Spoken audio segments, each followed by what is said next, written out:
What is up mga tol? Welcome to my channel. This is Karo Motovlogs, no? So for today's topic, ang pag-uusapan natin ay ang pagpapalitan naman natin ng panibago na namang pipe, no? So itong pipe na to, biglaan lang siya.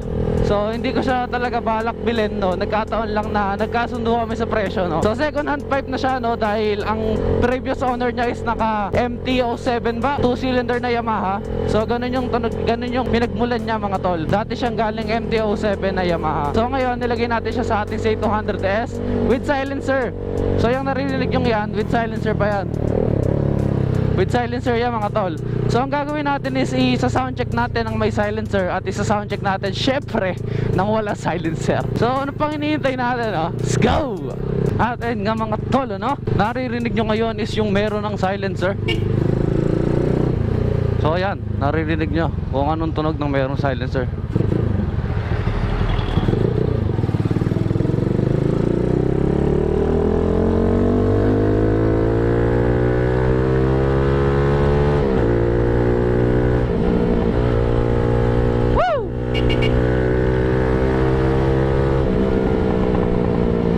Yan ang tunog ng merong silencer. Alam, baka madali tayo ng pulis. Ma-checkpoint tayo.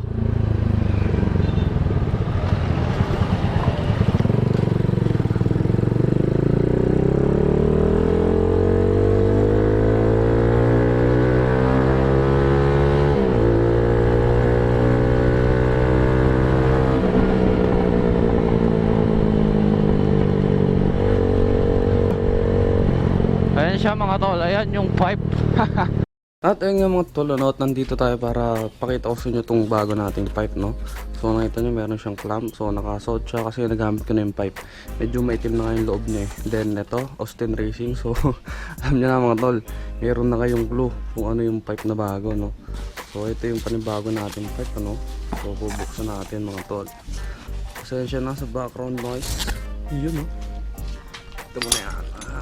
Tabi muna natin yung pipe. Yan, ito, meron siyang kasamang mga accessories syempre as usual, no? Meron siya nitong silencer. So yan, meron siyang silencer. Then yung mga spring, ayun sa loob meron siya. Then ito, itong adapter. So yung adapter niya is medyo naiiba to sa mga iba kong pipe, no? Medyo matte yung finish niya, no? So maganda rin to mga tol. Then ito na yung mismong pipe. Tapo ito sa inyo. Ito yung mismong pipe. Pasensya na sa mga background noise. Ayan mga tol, nakikita nyo, carbon fiber siya. Austin Racing mga tol, Austin Racing. So nakikita nyo gano'ng kalaking bunganga niyan. Yan, solid na solid mga tol.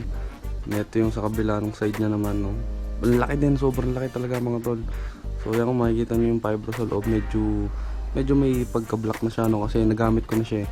So good na good to, good na good ng quality nito. Magaan siya, pero hindi siya tunay na carbon fiber. So salpak na natin ulit sa Z200s natin, no? And sound check natin, let's go! Kung maririnig nyo, hindi ako masyado nagsasalita kapag humahapit tayo, no? Kasi gusto kong marinig nyo yung pinakatunog ng pipe. Although alam ko namang hindi maririnig na ano ba namang usok yan. Hindi talaga maririnig yung tunay niyang tunog sa video. Pero maririnig naman yan sa camera natin na medyo malapit naman o hawig naman. Pero masasabi ko, etong may silencer siya, no? Hindi siya ganun kabulabog. Hindi siya ganun kabulabog unless na lang pag wala siyang silencer. Kasi pag wala talagang silencer, oh, grabe oh. Medyo smooth pa nga yung tunog niya eh. Medyo smooth pa mga tol. Okay na okay pa yung tunog niya. Solid na solid pa. Oh, may pulis. Yari tayo, naka-open pipe tayo mga tol. Pero huwag tayo matakot dyan dahil mababait naman yung mga ya. Huwag lang tayo bubomba sa harap nila, no? Madadali talaga tayo dyan. Sir, good morning. So yun yung may silencer, no? Gigilid lang tayo banda doon, tapos tanggalin natin yung silencer. Let's go! At yun nga mga tol, no? Natanggal na natin yung silencer niya, no? So yan, nakikita nyo yung pipe. Ganyan na yung tsura niya. Ito nyo, bilog na bilog. Yan yung minor nya, yan yung tunog mga tol. So sorry sa mga tao dito na medyo konti lang naman, mabubulabog lang ako konti. So yan yung minor nya. Then bomba tayo ng konting-konti lang, siguro 6,000 RPM, tapos sagad natin hanggang sa dulo. Isang bomba lang, kasi masyado maingay talaga mga tol, sabihin ko sa inyo. 6,000 RPM. Record ba ako? Ako nagre-record. Ay.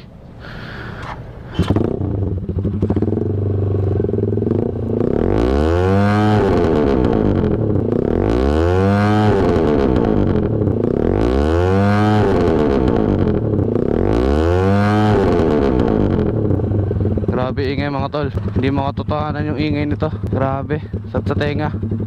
So pasensya na sa mga tao dito, bulabog lang ako saglit. So under na tayo, let's go. Grabe ingay ng pipe na to. Hindi makatotohanan mga tol. As in sobrang ingay.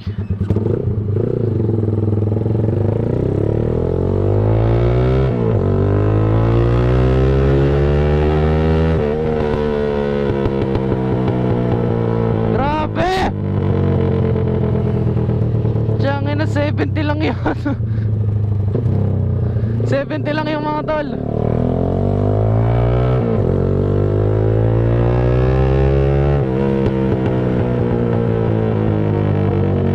Grabe. Wala ko ibang masabi mga tol, as in grabe lang talaga. 70 pa lang yung takbo natin, ganong kalakas mga tol, ganong kaingay. Narinig nyo din konti kanina, hindi ko masyadong binomba kasi nakakaya, may parisang kasi doon. Tapos dun sa parisan, may mga nakain na tao. So nakakaya naman kung bubombahin natin ng sagad, no? Kasi hindi naman tayo nakatira dito eh. So papakitaan ko lang kayo ng tunog na yung isang hapit lang ba, first gear, second gear, and third gear. Kasi masyado talaga maingay mga tol.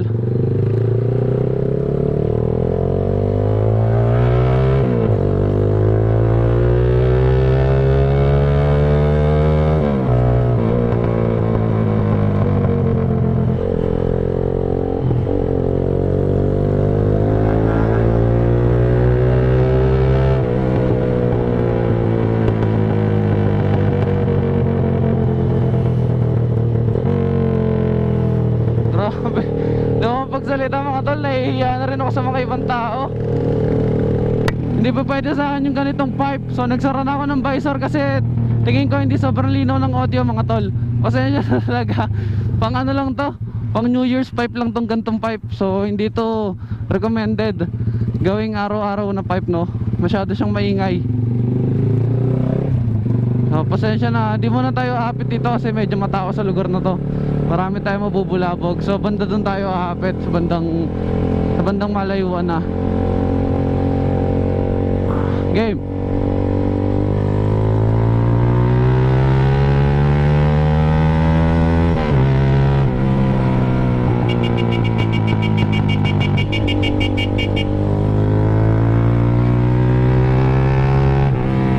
Wow! Grabe. Wala ko ibang masabi dito mga tol. As in wala ko ibang masabi.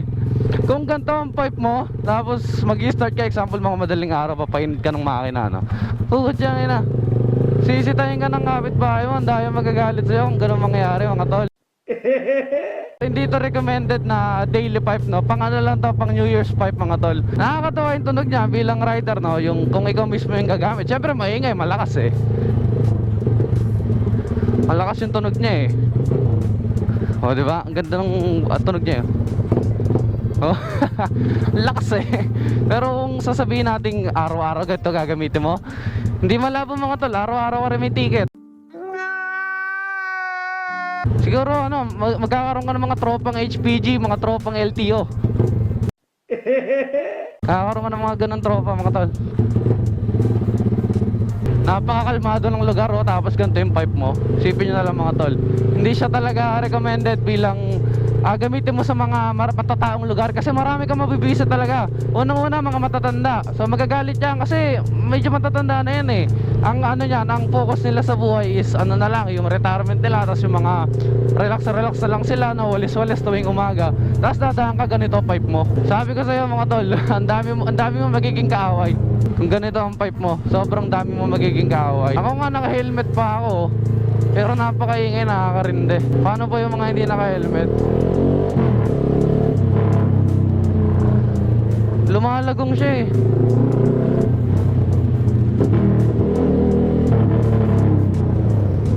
Lumulutong yung tunog niya pagka nag-off ka ng throttle. Meron siyang ano, parang wang.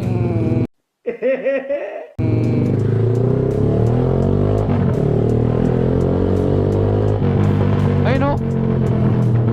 Yun yung masakit sa tenga mga tol. Yun yung nakakarindi talaga.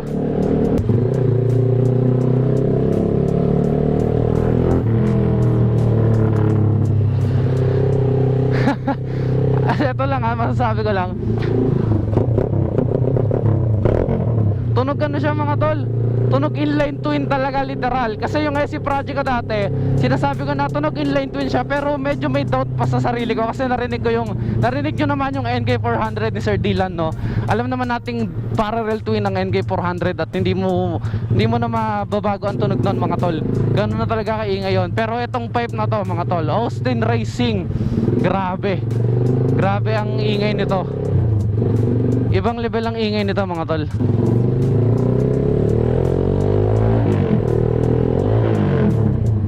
Grabe. Lahat ng mga nadadaanan ko nagtitinginan mga tol. Yung mukha either nabibisit o natutuwa, pero mas maraming nakasimangot. Kasi sobrang ingay talaga mga tol. So itong little experiment natin na to, no?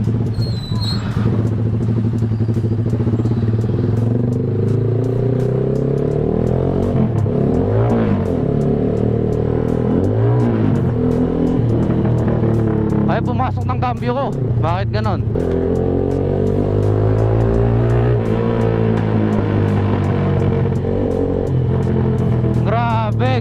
Grabe.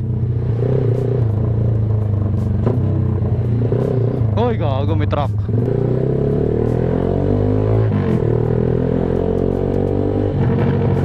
Ha! Grabe. So, alam ko wala ka mapupulot na aral sa video na to, no? So maraming salamat sa lahat ng mga sumusuporta sa channel na to. Please subscribe, like, comment, and share, no? Alam mo sa video na to wala kayo natutunan kundi pag-iingay lang. So sa mga solid viewers ko, maraming salamat. Kahit anong mangyari, hindi ko kayo kakalimutan. Sinasabi ko lagi yan mga tol, no? At kaya ko patunayan yan. Wait lang, ayaw mag-change gear. So, yun lang naman siguro mga tol, no? Sa mga bagong viewers, please hit the subscribe at ang notification bell para update kayo sa lahat ng mga video na i-upload ko. Hindi lang puro pag-iingay ang videos ko mga tol. Kung ito ang unang video na panood mo na video ko, no? Marami akong video na DIY. So, yun lang naman mga tol. Maraming salamat. Follow mo na vlogs. Ride smart. Be safe. Peace out.